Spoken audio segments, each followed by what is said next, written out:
അപ്പോൾ മച്ചാന്മാരെ ചൂണ്ടയുടെ പുതിയൊരു വീഡിയോയിലേക്ക് എല്ലാവർക്കും സ്വാഗതം. നമ്മളിന്ന് പിന്നെ ചെമ്പല്ലിനെ ഗ്രില്ല് ചെയ്താണ്. പിന്നെ അപ്പോൾ നമുക്കിന്ന് 2 ചെമ്പല്ലിനെ ചൂണ്ടപ്പോരം കിട്ടീന്. പിന്നെ അതിനെ മുറിച്ച് സെറ്റാക്കി വെച്ചിട്ടുണ്ട്. പിന്നെ നമ്മൾ 2 മസാലയിലാണ് പിന്നെ ഇത് ഗ്രില്ല് ചെയ്യാൻ പോകുന്നത്. ഒന്ന് റെഡ് കളർ വരുന്നൊരു മസാലയാണ്. അതിൽ നമ്മൾ ഉപയോഗിക്കുന്നത് തക്കാളി, ഇഞ്ചി, വെളുത്തുള്ളി, പച്ചമുളക്, ചെറുനാരങ്ങ, മഞ്ഞൾപ്പൊടി, കുരുമുളക് പൊടി, ഉപ്പ്. അടുത്തതിൽ നമ്മൾ ഉപയോഗിക്കുന്നത് കുറച്ച് മുളക് പൊടിയും പിന്നെ ഇതാ മല്ലിച്ചപ്പുണ്ട്, പിന്നെ ഇഞ്ചി, വെളുത്തുള്ളി, ബാക്കി അതേ കണ്ടൻ്റാണ്.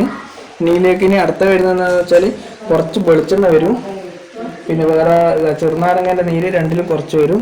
അപ്പോൾ ഏതായാലും നമ്മൾ പിന്നെ ഇലയിൽ വെച്ചിട്ട് തന്നെയാണ് ഗ്രില്ല് ചെയ്യുന്നത്. ഇലയും ഗ്രില്ലും എല്ലാം ഒക്കെയാണ് ചെയ്യുന്നത്. അപ്പോൾ ഏതായാലും എന്താവുമെന്ന് അറിയില്ല. ഓക്കെ, അപ്പോൾ നമ്മൾ 2 മസാല റെഡി ആയിട്ടുണ്ട്. ഇനി മീനിലേക്ക് തേക്കുന്നുണ്ട്. എന്നിട്ട് ഇലയിൽ പൊതിഞ്ഞിട്ട് പിന്നെ നേരെ അടുപ്പിൽ വെക്കുന്ന മസാല ആയിട്ടുണ്ട്, ചുവന്ന മസാല ആയിട്ടുണ്ട്. ഇതിന് നമ്മൾ ഇനി ഇല പൊതിയലാണ്. അപ്പോൾ ഇതാ പിന്നെ നമ്മളെ എല്ലാം ഗ്രില്ല് ചെയ്ത് സെറ്റാക്കിയിട്ടുണ്ട്.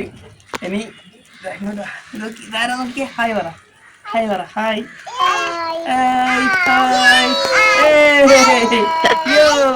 എന്നാണ് സംഭവിച്ചെന്നറിയില്ല. ഏതായാലും എന്താ നല്ല അടിപൊളി മണമെല്ലാം വരുന്നുണ്ട്. അപ്പൊ നമ്മളെ സാധനം ഇത് അടുപ്പത്ത് വെച്ചിട്ട് നല്ല സ്മെല്ല് വരുന്നുണ്ട്. എന്നാ സംഭവിക്കാന്നൊന്നും അറിയില്ല.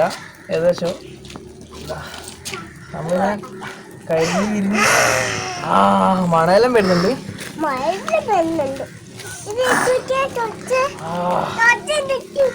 അങ്ങോട്ട്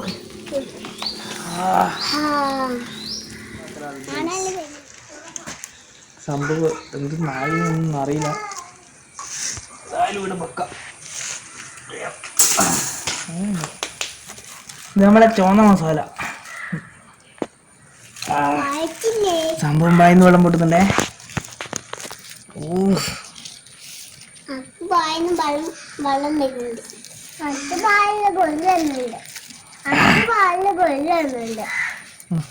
അപ്പൊ ഇത് നമ്മളെ സാധനം ഗ്രില്ല് ചെയ്തിട്ട് 2 മസാലയിൽ ഗ്രില്ല് ചെയ്തിട്ട് വെച്ചിട്ടുണ്ട്. പിന്നെ 2ഉം നല്ല അടിപൊളിയായിട്ടുണ്ടോ ഒരു വിചാരം എനിക്കുണ്ട്. അത്രയേ ഉള്ളൂ. ഏതായാലും ടേസ്റ്റ് ചെയ്ത് നോക്കാം. ആദ്യം ഇത്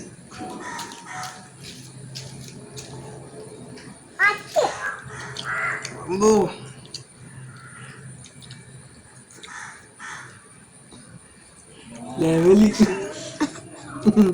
അടുത്ത നോക്കട്ടെ, അങ്ങനെ നോട്ടെ എടുക്കേ. പൊള്ളൊന്നും വിഷയമല്ല. ഇഷ്ടപ്പെട്ടാ. ഇത് പച്ച മസാല.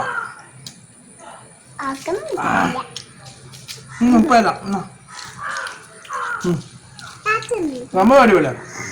ഇനി എല്ലാവരും ട്രൈ ചെയ്തോട്ടാ. ഓക്കെ, നമ്മളെ കുറേ ആൾക്കാരുണ്ട്. പിന്നെ അടിപൊളി ഇതിൽ നിങ്ങളോടല്ല ഇവരോട് പറഞ്ഞേ. സംഭവം എന്തായാലും നിങ്ങൾ ട്രൈ ചെയ്ത് നോക്കോ. സംഭവം സെറ്റാണ്. ഓക്കെ.